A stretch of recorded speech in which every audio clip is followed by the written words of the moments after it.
हुजूर फरमाने लगे, उमर मैंने एक बड़ा प्यारा घर देखा, बड़ा खूबसूरत था, एक खूबसूरत आंखों वाली हूर भी वहां बैठी थी। तो मेरा दिल किया मैं घर अंदर से जाके देखूं। जब मैं वहां गया ना तो दरवाजे पे तेरा नाम लिखा था। दरवाजे पे असा भी अपने अपने बुवे अंदर लिखे है अपनी अपनी मर्जी का नाम। अगे एक बंदे की फट्टी लगती सी, जो सड़क बनती सी ना, हुण तिन्ना दी लगती है। एक ने खसूसी काविश की है, एक ने बना के दी है, एक जो उन्होंने कहन गया भी बना दियो। 3 बंदियां दी फट्टी। ते मैं क्या उन्होंने पूछो पैसे कोलों लाए जे, क्या ख्याल है आपका? पैसे किसके? नहीं तुहाडे है नहीं, तुम दसना ही नहीं। पैसे किसके?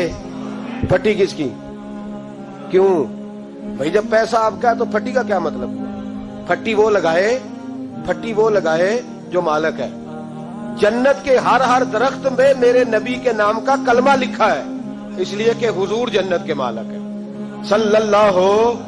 तो नबी पाक सल्लल्लाहु ताला अलैहि वसल्लम फरमाने लगे, उमर मैं गया, बड़ा प्यारा मकान था, हूर भी बैठी थी। तो मैंने देखा कि अंदर से देखूं। जब मैं दरवाजे पे गया तो तेरा नाम लिखा था। तो मैंने कहा मैं नहीं अंदर जाता, उमर जलाली आदमी है, यही ना कहे मेरे घर में बगैर इजाजत, खुद ही कानून बनाया है कि इजाजत लेके जानी चाहिए, और खुद ही बगैर इजाजत चले गए। तो उमर मैं नहीं गया। अल्लाहु अकबर। इमाम सयूती कहते हैं हजरत उमर इतना रोए कि उनकी आवाज आने लगी। जब बंदा खुल के रोता है तो आवाज निकलती है, इतना रोए कि आवाज आने लगी। कहने लगे या रसूलल्लाह, मैं ऊंट चराने वाले का बेटा, अगर मुझे अल्लाह ने जन्नत में मकान दिया है तो वो तो आपके कदमों की बरकत से मिला है। तो हुजूर मैं आप पे गैरत खाता। और सुनो यारो, अल्लाहु अकबर, मेरे हुजूर मेराज से वापस आए तो वापस आके हजरत फातिमा की बात नहीं छेड़ी, जनाब मौला अली की नहीं, हसन और हुसैन की नहीं। तिरमिजी पढ़ो। नबी पाक ने हजरत बिलाल को बुलाया, फरमाया तू क्या काम करता है? हुजूर मैं नौकरी करता हूँ मुस्तफा के दरवाजे की। फरमाया नहीं कोई खास काम करता है? हुजूर क्या हुआ? तो नबी करीम फरमाने लगे, बिलाल मैं जब मिराज की रात जन्नत गया हूं तो मैंने तेरे चलने की आवाज जन्नत में भी सुनी है। हुजूर मिराज में भी जाए तो गुलामों की बात, मिराज से आए तो बात गुलामों की। बात ये नहीं की कि मैं हसन की, हुसैन की, फातिमा की, अली की बात करूं। फरमाया बिलाल मैंने वहां तेरे चलने की आवाज सुनी, क्या करते हो? अर्ज की हुजूर मैंने क्या करना है? एक दिन आपने फरमाया था जब वुजू करो तो 2 रखते पढ़ लिया करो। हुजूर मैंने कभी नहीं छोड़ी, हर वुजू के साथ तहियतुल वुजू पढ़ता हूँ। हुजूर फरमाने लगे बस इसी बरकत से अल्लाह ने तुझे जन्नत अता फरमा दी। मेरे महबूब तशरीफ लाए, बड़ी बातें हुजूर ने सहाबा को सुनाई, बड़ी बातें। अल्लामा इस्माइल हक्की फरमाया करते थे अल्लाह ने अपने नबी से 90,000 बातें की। कितनी? औहा इला अब्दिही मा औहा।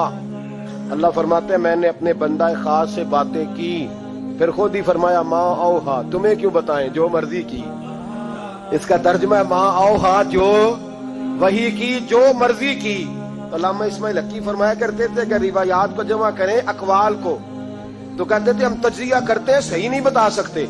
अल्लाह ने अपने रसूल से 90,000 बातें की, और फिर अपने महबूब से कहा कि महबूब 30,000 बातें सारी उम्मत को बताओ। वो हुजूर ने बताई, वो बताई कि ये काम करोगे तो जन्नत मिलेगी, ये काम करोगे तो दोज़ख में जलोगे। फरमाया 30,000 महबूब सबको बता, और फरमाया 30,000 खास खास को बताना, खास खास को। इसलिए हजरत अबू हुरैरा फरमाया करते थे हुजूर ने मुझे इल्म की 2 थैलियां दी हैं, एक मैंने खोल लिया, दूसरी मैं खोल नहीं सकता, मुझ पे पाबंदी है। तो फरमाया खास खास को बताना। और 30,000 बातें ऐसी हैं जो कहा महबूब किसी को नहीं बतानी, वो तेरा मेरा राज है, वो तेरा मेरा। बुजुर्ग बड़े नेक थे, हमारा बड़ा फायदा करते थे। अल्लामा इस्माइल हक्की फरमाया करते थे वो जो अल्लाह रसूल का राज है ना, वो भी समझ लो हमारा कोई फायदा ही है। उसमें भी जो करम है वो हमारे लिए ही है, उसमें जो खैर है उसमें उम्मत को ही हिस्सा मिलेगा। मेरे महबूब पाक सल्लल्लाहु ताला अलैहि वसल्लम ने उन बातों में से कुछ बातें बताई। जब इंसान पर महवियत तारी होती है ना, महवियत, तो बहुत सारी चीजें वो भूल जाता है, बहुत सारी चीजें। कुछ औकात ऐसे होते हैं जिनमें लोग को एहसास होने लगता है कि मैं कोई बला हूं, फिर उसको बचपन के दोस्त भी भूल जाते हैं, रिश्तेदार भी। और कुछ कैफियत होती है, एक वक्त होता है उरूज का, एक वक्त होता है उरूज का, जब आदमी भूला बैठा होता है, उसे कोई اس وقت کیفیات ہوتی ہیں. اس وقت کوئی عہدہ ملتا ہے, ہمیں پتہ ہے کہ جب کسی جماعت کا رزلٹ آیا کرتا تھا تو اس وقت صرف رزلٹ کا پتہ ہوتا تھا, پھر کسی اور چیز کی خبر نہیں ہوتی تھی. جب انسان کو کوئی عہدہ ملتا ہے تو اس وقت کسی اور چیز کی خبر بعد میں, ہر شے تھوڑی یاد آتی ہے. میرے رسول پاک علیہ الصلوۃ والسلام وہاں پہنچے جہاں کوئی پہنچنے کا تصور بھی نہیں کر سکتا, اس عہدے پہ جہاں کسی کے دل میں سوال بھی نہیں پیدا ہوتا. حضرت موسیٰ نے تو ایک تجلی دیکھی تو بے ہوش ہو گئے, اور حضور فرمانے لگے میرے دائیں بائیں تجلیاں ہی تجلیاں تھی, نور ہی نور تھا, آگے پیچھے دائیں بائیں.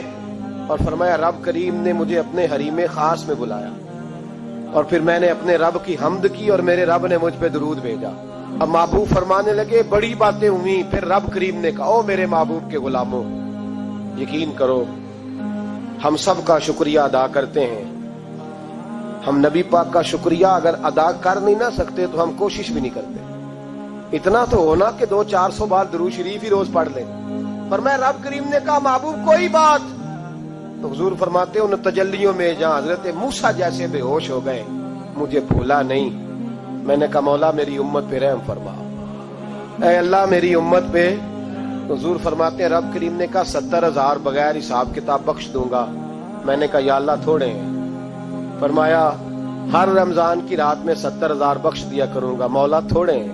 لیلۃ القدر آئے گی تو جتنے پیچھے بخشے ملا کے بخش دوں گا. یا اللہ تھوڑے. کوئی نہیں اتنا کسی کے لیے بحث کرتا, کوئی نہیں اتنا کسی کے لیے گفتگو کرتا. کون ہے بس ٹھیک ہے سفارش کر دی, میں نے ٹیلی فون کر دیا, مجھ سے جھکا نہیں جاتا. لوگ اتنا ہی کہتے ہیں.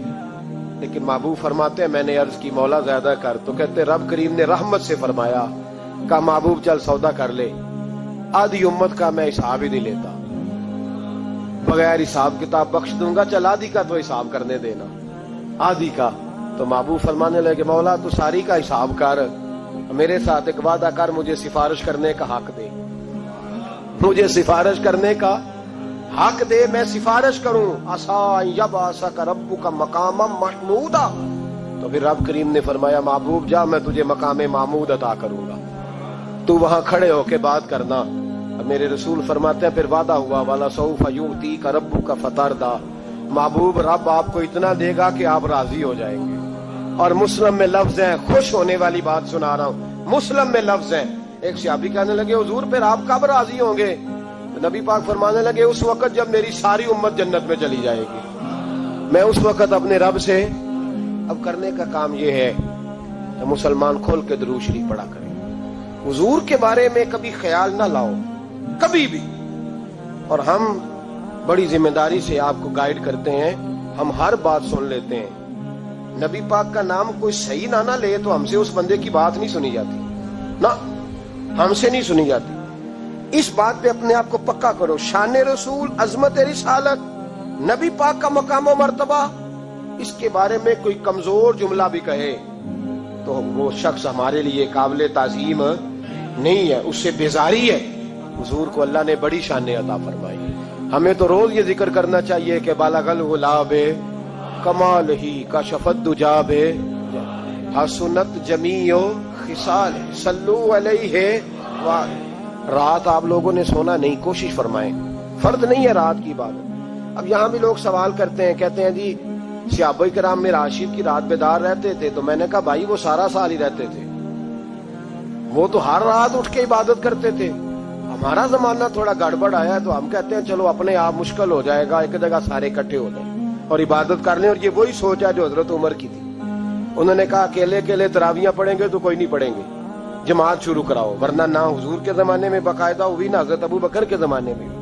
تو اگر تو وہاں شکوہ نہیں کرتا تو ہم تو نفل کام کا حکم دے رہے ہیں, تو کہہ ہی نہیں رہے کہ فرض ہے واجب ہے. ہم تو سنت بھی نہیں کہہ رہے, ہم کہہ رہے ہیں کہ رات بڑی نصیبوں والی ہے, آنا چاہیے.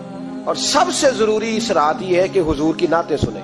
لوگ نعت کو معمولی درجہ سمجھتے ہیں, حالانکہ نعت پڑھنا صحابہ کی سنت ہے اور سننا نبی پاک کی سنت ہے صلی اللہ ہو.